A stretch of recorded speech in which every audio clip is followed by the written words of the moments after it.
నాకు తెలుసు ఈ వంతెన శిథిలావస్థలో ఉందని. సూచనని కూడా నేను చదివాను.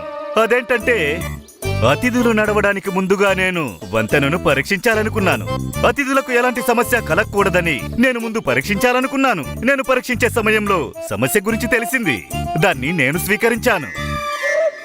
దొరికింది దొరికింది దొరికింది దొరికింది దొరికింది దొరికింది. ఇతనికేం దొరికింది? ఏమిటో చెప్పండి ముల్లా నసరుద్దీన్ గారు, తమరు ఇంత ఆనందంగా ఎందుకున్నారు? మహారాజా, పండిత రామకృష్ణకి ఏ పొడుపు కథ వెయ్యాలో అది దొరికింది.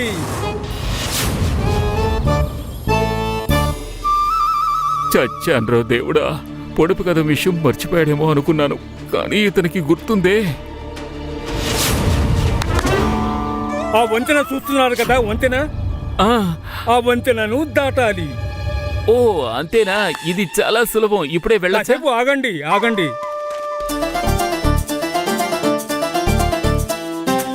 ఒంటరిగా దాటడం కాదు, ఇది 5 చర్ల రాయి, ఇది కూడా 5 చర్ల రాయి. ఈ 2 రాళ్లను తీసుకుని వంతెనను దాటాలి. అర్థమైందా? ముల్లా నసరుద్దీన్ గారు, ఇది సాధ్యమయ్యే పని కాదు.